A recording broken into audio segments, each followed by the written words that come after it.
Hello and welcome to the Horace Unplugged podcast. And today I got Scott Crymes with me as promised a couple of days ago. All right, again, my background, I'm a registered nurse. I've been in the business for about 30 years. I own Evil Life Wellness Center, where we help people lose weight and get in shape. And actually, our guest today is an expert in that area. Not only does he walk the walk or talk the talk, but he looks the part as well. So anyway, let me give you a little bit of background. Scott Crymes, his history is extensive, from management to bodyguarding, executive protection, any area within that specialty, you can find Scott Crymes. But not only that, you can also, I've met him at the gym plenty of times where he's actually training amateur to professional athletes. I mean, he got these guys, these men and women looking amazing. And actually, many times I've been at the gym, I've got a lot of pointers from myself to help me sculpt my frame a little bit better as well. So let me just go ahead and get started here. Welcome to the show. Thanks for having me, bro. Pleasure, man. It's a pleasure. Yeah. Pleasure. But let me take the audience back. I want to take the audience back about 7 years ago. 7 years ago, I met you anyway, I was there with my wife and my son at the time. And I'm usually used to being the biggest guy on stage. But when I was walking around, me and my wife, I couldn't help it. I seen Scott. I'm like, damn, that's a big boy there. And then I fell into this typical stereotype, which I hate to be stereotyped myself. I said, he must be a professional football player or athlete or something, because I guess I wasn't used to seeing people bigger than me. But Scott was there. We talked, very down-to-earth guy, like a gentle giant. But like I said, that was 7 years ago. I want to catch up with Scott today. And I know he's had a lot of transitions in his life from where he was, which I don't know, but we're going to get into, to where he is today and things like that. So I'm going to let Scott put it in his own words. So that's my first question for you today. Who was Scott Crymes when I met you 7 years ago? And who is Scott Crymes today? Back then, Scott Crymes was still trying to find himself. Right. All over the place, wasn't sure. Always was told I have a gift, but just never knew how to use it the way I needed to. So being from Brooklyn, New York, not having no family here, it was a little bit of a struggle. Still trying to find my way. But eventually, a couple of years ago, I found Scott. Okay. Now I got to ask, was there some type of catalyst or some type of moment that made you just say, you know what? Some jarring incident to say, hey, I got to get my life on track. If I keep going down this route, it ain't gonna be good. Was there any inciting incident or anything that led you to seek to be a better Scott Crymes? I'm going to say being homeless twice, helping others, which I love to do, but how can you help others if you don't help yourself first? Okay. That's where everything started to trigger. The struggle, the everyday hustling, the being tired, no stability, and you have so much to give and offer, but you're scared to take that step. So who was that helped motivate you to take that step? Truth be told, my downfalls. Okay. My downfalls. And a close friend of mine who recently passed away 4 weeks ago of cancer. Okay. He's actually older than me, but he was the first person I met when I moved here. Okay. So we was like best friends, brothers. Okay. And he always told me, yo, you got a gift, bro. Why you don't use it? I mean, people just draw to you like water. And that, and just, the constant 1 step forward, 10 step backwards. Yeah, been there. You get to a point where you like, yo, you got to do something. Okay. So how did Kickin Chickin Nation, am I saying that right? Yes. How did they help in you expressing your gift? Because like I say, I see you training people all the time. I mean, like I said, from amateurs to pros. So these people must recognize that gift too, because like I said, some of the people you've trained are some of the best shaped people I've seen as far as someone who has a trainer. I see a lot of trainers at the gym and they training people and they look the same year in and year out. But yours have results. So, I mean, what is your gift that attracts these type of people and basically motivates these type of people to be better people? I'm not selfish. Okay. A lot of guys who's into bodybuilding are selfish. Okay. And what I mean by that is that it's all about them. If I see someone doing something wrong, I'm very picky and choose who I approach. And when I do it in a way where if I knew I could help tweak what you're doing a little bit, I kind of introduce myself, but in a different way.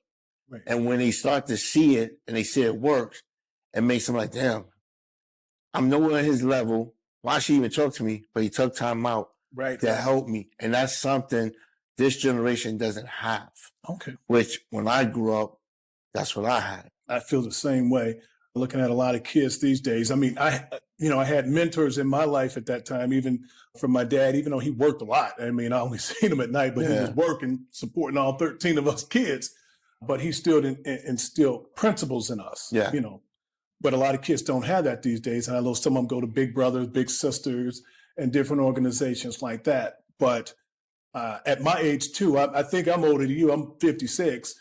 And, I'm just at a point, and I've been married for 10 years and in a position where I want to give back to the community in any way I can, Well, this is the thing. We grew up, and I'm 53, so you're not that far ahead. Right. But back in our days, we had what you call Big Mama, Big Daddy, 80 and up. Yeah. 35 and 40 in today's world. And me being from Brooklyn, New York, I didn't have a father figure. My mother was the father. My dad was there, but wasn't there. The streets was my father. My neighbors was my father. But the thing is, they taught me the game, but they didn't invite me into the game. There's a difference between being taught and being invited. And what they always taught me is, I don't care how much education you have. If you ain't street smart, you'll never survive in this world. Right. So I took all that in. I listened. I've been always blessed to have people around me who taught me the game, respected me, but it was up to me to find my true gift and blessing. I was always blessed as far as people, being surrounded.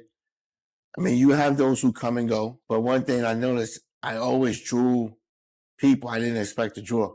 I draw more men than I do women, and that's rare. And that's here too. And actually, that's nothing gay, nothing against whatever lifestyle people subscribe to, but it's nothing gay. I mean, and that's one of the things I think a lot of young kids get mixed up on. When I was a kid, I ain't had no women role models. It was Chuck Norris, Bruce Lee, Arnold Schwarzenegger, all of those men, and these were men because these were like role models. Yeah. These people I subscribe to. But now society has it say, hey, well, back then they would say, well, maybe you're gay, you like all these men. No, these were role models. They weren't, so the same thing now, but you attracting a lot of men. That's just because you're a man that other men want to emulate, and not in any weird type of fashion, So what do you think about? I think a lot has to do with my knowledge. Right. I always tell people, you could be 80, you could be 20, you could be on this world longer than me. That doesn't mean you know more than me. I had grandparents who actually educated me with life and longevity, like relationships, how to go about things, how not to go about things. Don't think everything is always going to be smooth. I mean, fear your parents. Right. I knew if I did something, I was going to get in trouble. So I did it anyway. Right. Because I knew I was going to get punished. Right. So it is what it is. So I think me, with that, growing up around older women and my family, I always dated older women with the exception maybe of high school. So getting knowledge from them and then my cousins and godbrothers, I took it all in. I just never used it, but I took it all in. And then, of course, living in Brooklyn. Right. Right. That's my neighborhood was considered you either lived there or you came there for drugs. Right.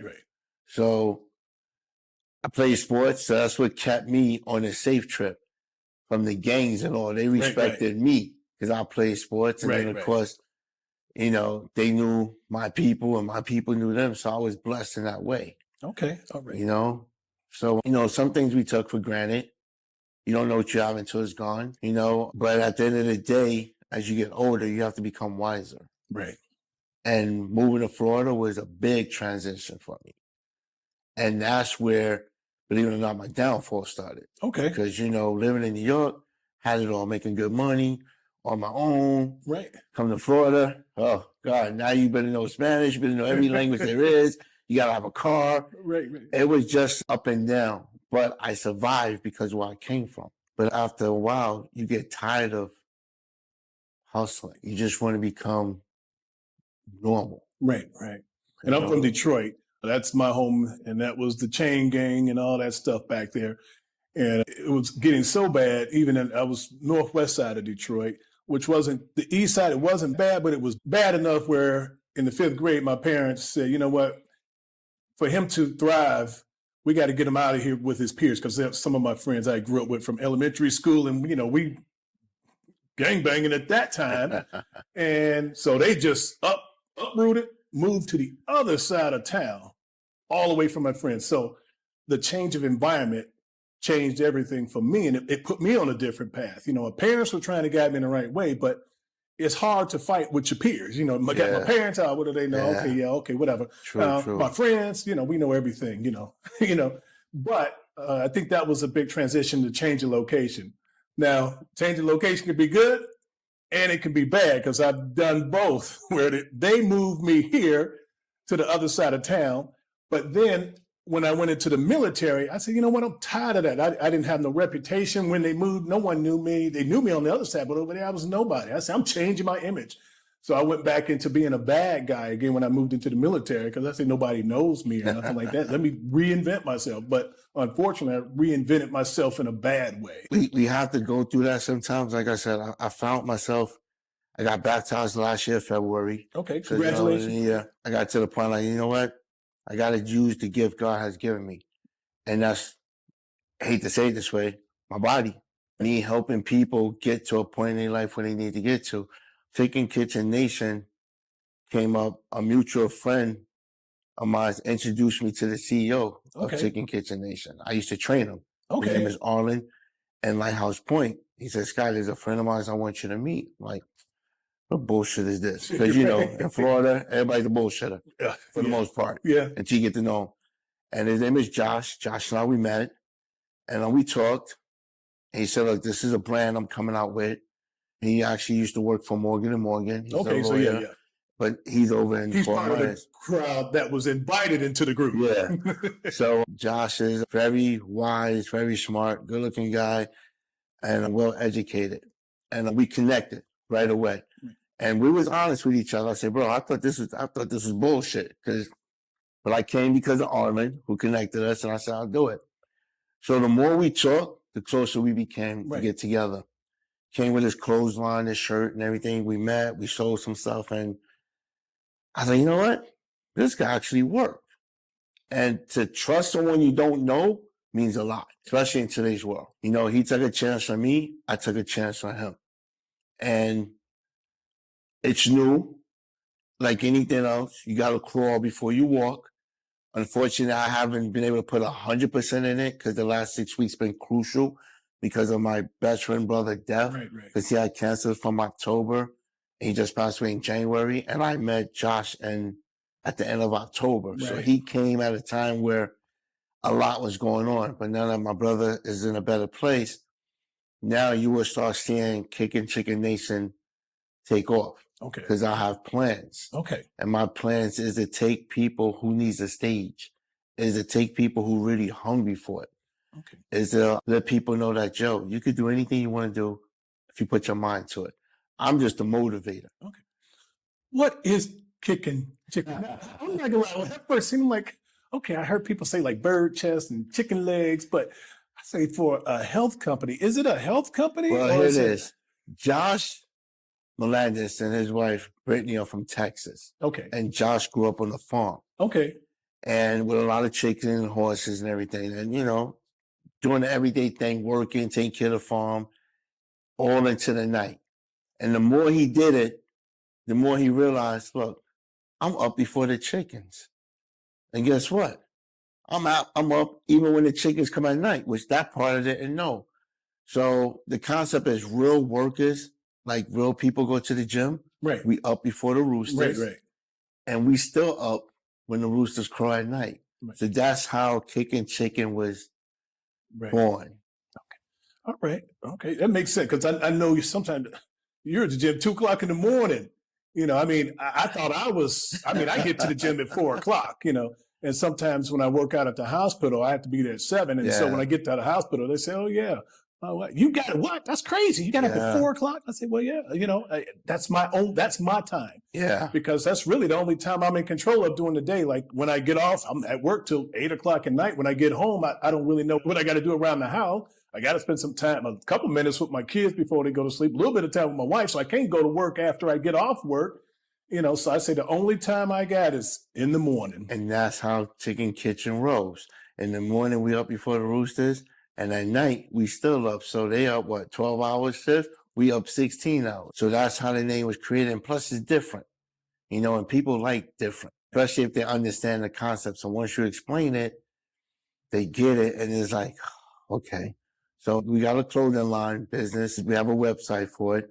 We also have a supplement that's coming out, the whey protein, the BCAA, the pre-workout, the shoes. So like I said, like any other company, it comes out slow. So I try to get my athletes involved. They got their gear on, show it on Facebook, Instagram, TikTok, wherever it is. So I have the East Coast. So the East Coast is sexy. The West Coast is a little bit, they sexy, but over here is a different world. Right. So what I'm trying to do, I'm trying to collaborate old school, new school. Okay. Yeah, because I know I'm at the gym and, I'm basically whatever, but you're always sharp. You're always sharp at the gym. You're working hard, but you're also stylish as well. And I guess that's something my wife get on me about. She said, I need to be more stylish, just doing everyday stuff. Well, my mom always raised us, first appearance is the best. Yeah. Number one. Yeah. And number two, I always feel, look, I'm not going to the gym to outdress no one or look better. But when you look good, you feel good. True. When you feel good, you perform good. True. Now, once upon a time, I used to wear the baggy pants and the shirt, and everybody come up to me. Why are you hiding what you have? Your body is your billboard. Why are you in these big 3X shirts? Big sweatpants, and we're in Florida in 98-degree weather. And I was like, because I don't want people to think I'm a gym rat. That's the first thing they profile. Right. First learn this and then this. Right. But then I realized I don't care what people think. Right. So I started, once wear my tights, wear the top, but I'm always coordinated, and I will continue to be coordinated. That's something I need to work on a little bit more. I'm one of those people, when I go, I push. Right. I work hard. Right. I said, if this treat me and Instagram people, I take off my weights and I put them on. They got somebody doing it for them. So I'm going to continue to do it, and I'm going to continue to represent Kickin Chickin Nation. I try to put our athletes in the best outfits possible. So when people see them and they want to buy them, they see how good it looks. Women like to look sexy. They like to feel good when they're working out. And when they work out and you got the clothes on to go with it, right? Boy, it's a beautiful thing. That is true. And my parents actually, they instilled that in me. I remember as a kid, my first job at Mickey D's, my mom made me wear a suit. She made me wear a suit to make, I'm like, Mom, it's McDonald's. She said, but the same thing that you're saying, perception. When they see you in a suit, guarantee you're going to get the job. Because everybody else coming up in there in shorts, cutoffs, or whatever. But dressing, I guess, it really does make a difference. How people perceive you. Oh, for sure. Because they see you in there, do your thing. Like I said, you don't have to be a bodybuilder. You don't have to be one of the biggest in the gym, but you got to somewhat look the part, And when you do that, it just makes people more want to listen to you and get the knowledge that you want to share with them. Now, going back a little bit, now with the faith, what is Kickin Chickin into faith as well, or? Kickin Chickin is into faith. We're into positivity. We're into partnering up with communities, schools, children, urban schools. You name it, we want to put our hand in everything as possible. At the end of the day, we want to be known as a collectible of everyone and anybody. From 20 to 90. Right. There's no deception. We have a certain group. No, it's all in one. If you see my athletes, they between the 20, 30, 40, 50 rate. If I could find me a 60, 70, 80, I'll put them in there too. You know, so we're all about that. We're all about giving. We're all about sponsoring those who we feel need a stage. Okay. You know, a lot of people fail to realize everyone needs a door. Right. Everyone needs a hand. My job is to put those who's going to appreciate it. Okay. My job is to, if you in it, I'm grinding with you. Okay. If you're not. But okay, how do you instill, like, say, in most people, like taking them from, say, entitlement to entrepreneur, from taker to giver, from taker to producer? So, like, you give them a stage. What have you all noticed? So you give someone a stage who, say, didn't have a stage. How do you all motivate them to transition from the take to the give mentality? As you see, I'm in like 20 different gyms. Yeah. And people always ask, why do you do that? Every gym has something to offer that the other one don't. What I do with my athletes, I say, when you're training, don't you get tired of people interrupting you? And it's not a bad thing, but you have to learn how to be selfish sometimes. So what I tell them is, go to your gym for the week, watch how many people come up to you, but then go, don't work out, and watch how those same people work out, but don't want nobody to bother them. And a lot of my people are starting to see that. Okay. They're starting to see that, Scott, yo, you do make sense. Because when I go to them, they're like, oh, okay, I got to go. Okay. That's because they not on their time right now. Right. They're on your time. So even though you think talking to them, you have to, there's no such thing you have to. When you go to the gym, it's like your lifestyle. Right. That's what I try to get them to understand. This is your time. This is your space. Use it. And if they choose to still talk to you when you're done, then fine. If not, they really ain't your friend, you know? Right. So they all starting to see it. I have my people going to Athletica, which is in Tamarack, Coral Springs. I have them going to Crunch, which is everywhere. Some of them go to EOS. And I say, you don't have to move around because I'm moving around, but I want you to get the best out of what you can. So if that means you going to another gym for a day so nobody will bother you, you do it. But at the end of the day, remember, it's all about you because nobody's going to care about you the way you care about you. So when they see that, and then, of course, when they see me train, I always tell people this. We all have to follow until we're ready to lead. They followed me. Now they're able to lead on their own. Okay. Now, church. I know I went back to that again. How important, say, is that in your life? Now, I know you say you were baptized about a year ago. Were you ever baptized previously, younger? Yeah, I was younger. Okay. I know I've been baptized 4 times because I'm like, okay, maybe something ain't right because maybe I went out and came out. I don't know if I was different, you know, and then I went to another church and said, oh, you didn't go through this formula. You know, they didn't say in the name of the Lord Jesus Christ. So you was baptized in the name of the Father, Son, and Holy Spirit, or, you know, so a bunch of different ways. But how was your latest baptism different from the previous baptism? On the previous one, you're a kid. Okay. The baby, you're young. Right. You got a whole life ahead of you. You're going to sin like crazy. You're going to do this like crazy. You're going to do things that you don't even know you're going to do. That's then young. As you get older, we still going to make mistakes. Right. We still going to make bad decisions. We still going to make bad choices. But here's the difference. You don't repeat it. When I got baptized this time, it became more for him to use me. Right. Not me to take advantage. I always ask God to use me as you see fit. And that's why I say I'm starting to learn my gift. I'm not perfect. That's why I love the church I go to. It's a no perfect church. I love that. Yeah. I'm not perfect. I will continue to make mistakes. I will continue to fall, but I will also continue to get up. Yeah. I think that's one of the biggest hindrance to people. And I'm going to use an example of Donald Trump and Biden. You know, it doesn't matter what affiliation you are, but I will say this about Trump. Biden, I don't really know. He's been in politics for 50 years. 60 years. I don't really know a whole lot about him. I don't know some of his sins, some things he struggled with, if womenized. I don't know any of that. But one thing I will say about Trump, people feel like they know Trump because Trump, we know all his sins. All his sins are there. And for the most part, he's like, yeah, I did that. I did this. I've been married multiple times, or I'm a womanizer, or we know. So people gravitate to people because they say, well, he's real. I might not like a lot of the stuff he does, but at least I know him.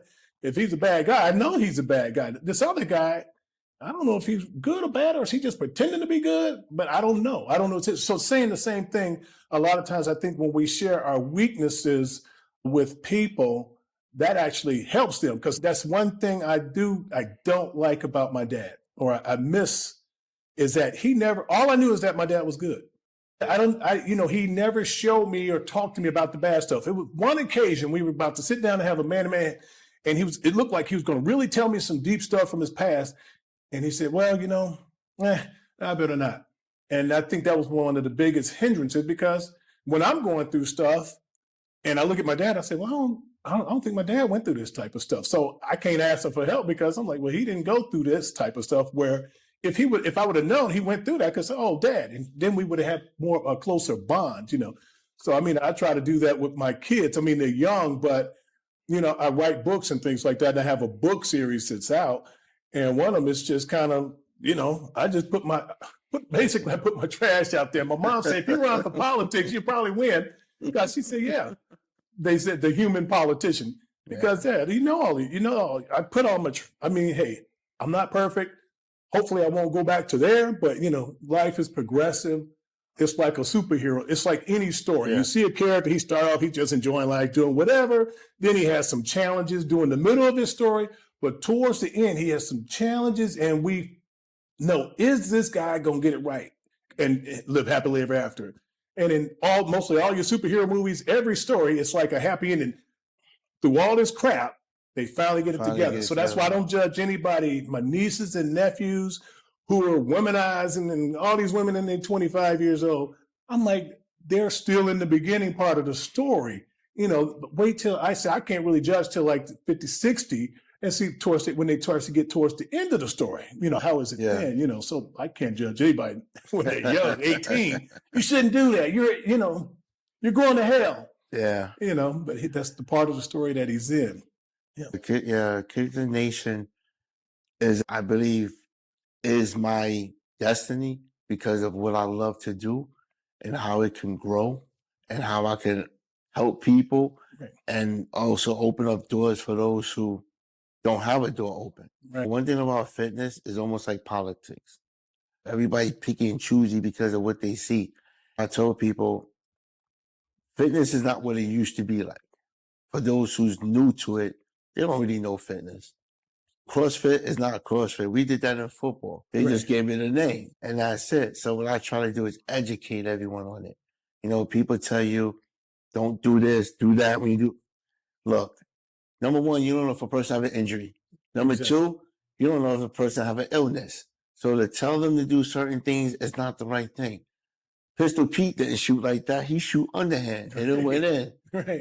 Dennis Rodman had a weird shot, but it went in. I always tell people, do what's best and comfortable for you. And as long as it's hitting what it needs to do, you're fine. And that's where we go wrong at in today's world. So as my life on being baptized, I'm not going around here saying I'm the Holy Spirit, but I try to do the right thing. I try to make the right decisions. I try to make the right choice, and I try my best to get the right advice. Okay. I don't judge, but if you ask me my opinion advice, I'll let you know what I would do. Because at the end of the day, you have to make the decision for yourself. Just know I support you. I think that's why you see a lot of suicide in today's world, because nobody listens no more. Right. Instead of somebody saying, how can I help you? How can I get you through what you're going through? Oh, you'll be all right. Don't worry about it. You're strong. You got this. You're fine. And that's a turn off. Right. They didn't come to you to hear that. They came to you to try to figure out, what can we do?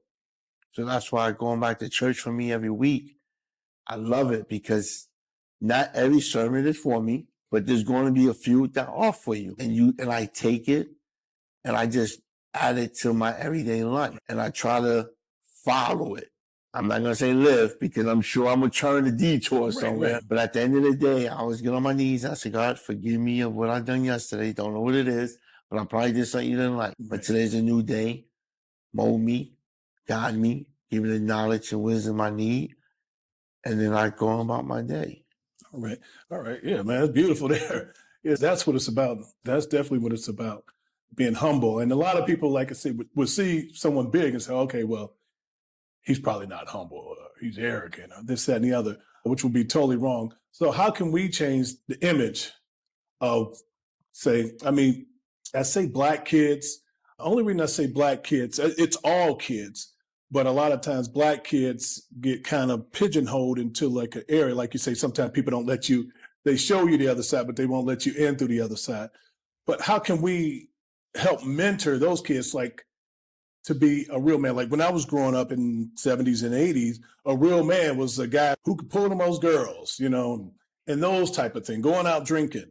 How can we change that narrative from what's a strong black man that to be envied by his peers, to change it to something else instead of what it used to be? I'm going to say this, because we live in a world of different cultures and nationality. It starts at home. Okay. The reason why I say that, because I grew up in that 70s, 80s too. Back in my days, we feared our parents. Yeah. Our parents told us three things: I put food on the table, clothes on your back, roof over your head. Anything extra, you better go get a job. And that's what it was. Back then, we earned everything. Today's kids, it's given everything. Yeah. And the downfall with that is parents are scared to lose their relationships with their kids. And that's the truth. Parents would never admit it, but that's the truth. They scared they're going to lose their kids. Me personally, I ain't scared. Right. Bye. Right. You would need me before I need you. Right. That's so true. Even like my wife from a different ethnic background, and she see how I was raised in Detroit, and my dad was a strict disciplinarian, and I got beaten, and she said, "Well, how could you love your father?" I said, "What are you talking about?" I said, "I love him. I respect." I say, "Really, I did a whole lot of stuff he didn't even know about. I probably should have got beat a lot more, And I'm glad I got the beatings I did, because I probably been a lot worse than I was." But she can't understand. Say, how can you respect your father, when he beats you all the time? That's child abuse. Back then it wasn't child abuse. Yeah, I got beaten, Yeah. And when I turned 16, my dad said, "You too big for me to be making you get down on the ground and me beat your butt." It's, you're a man now. But it's funny. Even my dad died about a year and a half ago at 80. But even I always had that fear in my mind of my dad. Here I am. I went to his job one day and to visit him, and his friends were like, "Hey, your boy is much bigger than you now. He could probably take you." He said, "Yeah, you know what? My son probably could take me now. But guess what? He won't." When he was young, he feared me.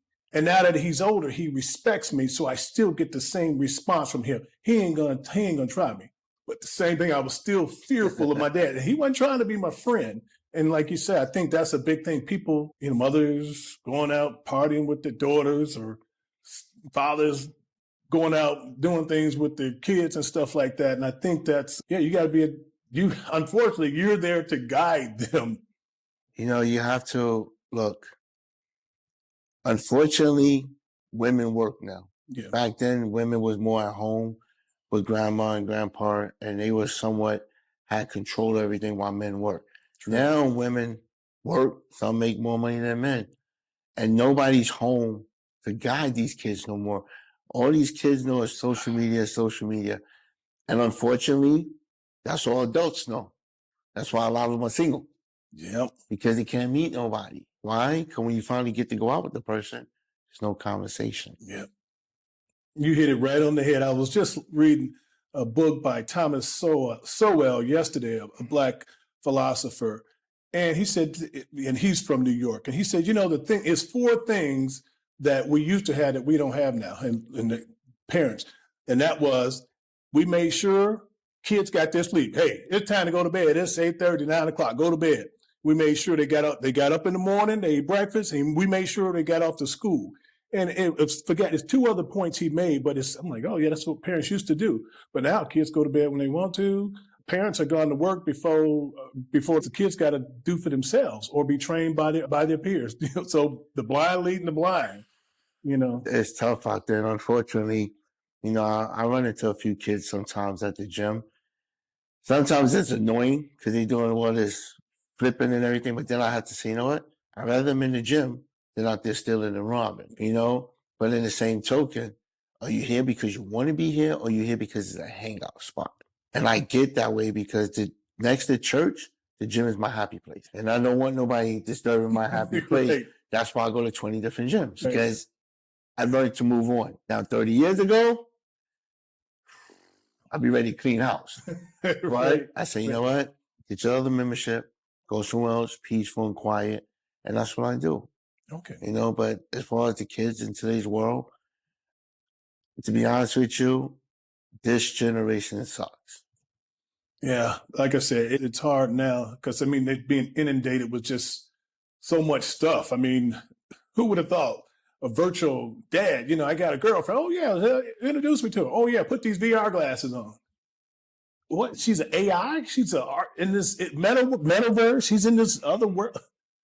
You know, but it is crazy, and especially where things are going over the next year. I mean, people, thinking, you know, future 2050. No, next year. I mean, over the next 12 months, things will change drastically. You know. Yeah. Wow. You know. Yeah. It's crazy, bro, but it's the world we live in right now. All right. Well, for people who want to join Chicken Community, how do they go about doing that, and what can they expect when they join Kickin Chickin Nation? Well, you know, we have a Instagram. Of course, everybody do Instagram in the DM. I'm about to put up another DM under my Instagram so they could contact me. They want to talk, or, you know, just go on my Instagram and you'll see it. Always reach out to us there. You know, my goal is to recruit as many people as possible. That's going to help us grow in a positive way, but also help them with their confidence, with their structure, with their belief, let them realize there's still people out there who's willing to help them reach their dreams and goals. And that's something people don't do anymore. It's easy for people to say, I got you. But then when the time comes, where you at? Yeah, nobody so my job is, I got them. Right. You know, my job is to motivate them, get them on point, and allow them to believe in themselves. I'm at the bottom. My job is just to get you on top and keep you there, and have you feel confident in yourself, have faith in yourself, believe in yourself, and realize that you deserve this just as much as anyone else do. Good. Wow. Well, it's definitely been a pleasure talking with you today, Scott. I'm starting something new today, which I'm going to do. I'm actually going to be the first person to do it. My wife, she had read my book and, heard about some terrible stuff. And my wife is one of those bleeding hearts. She said, man, you owe your first wife an apology, and, I had never really thought about it. But today, probably every episode, I'm going to make an apology. So today, I'm going to make an apology to my first wife, Mary Wyndham. She was a great woman and things like that, but I wasn't ready. I was still caught up in my womanizing ways and loving it at that time, which basically caused us to get a divorce. And that was like 20 some years ago. So I just wanted to make a public apology for how I treated you in that relationship. All right. Anybody you want to make an apology to? I know I was at one church one time, and they said they made me go back and apologize to a lot of people who I did wrong in my past. I said, I can't remember everybody because, confess your sins. So I said, man, I can't remember all of them sins. You know how you do it? Simple. I apologize to anyone I've hurt, I lied to, and deceived. Right. Unfortunately, we make mistakes. Right. We're not perfect. And I'm not going to beat myself here saying I should have, could have. Right. No, I'm not going to do that. What I did, was it right? No. Do you learn from your mistakes? Right. 100% yes. And you got to move on. Look, we all have dirty laundry. Yeah. We all do. Some of it we take to our grave. Some of it we admit to a close friend. Right. That, like I had, who passed away, so now I don't have that anymore. And some of us, we go to church. Right. And we ask God for forgiveness, and that's where it starts. It starts with Him. I always ask God to forgive me my sins, amend of the things that I ruined and forgive me those who I've hurt. You know, and once I do that, I'm good because I went to him first. And if those who read the Bible understand it, you know, all you can do is ask people to forgive you. At the end of the day, it's their choice if they choose to or not. Right. You know, don't go crazy if they don't. Right. Because guess what? If they do it, they don't. As long as you know your mind and your head is clear and your conscience is good, that's all you can do. Right, right. You know, so at the end of the day, it's not what you do, it's how you do it. Okay. All right. Well, I appreciate that. And that definitely set us up good to close. And I look forward to talking to you again and definitely getting more information about Kickin Chickin Nation. Oh, yeah, for sure. We coming.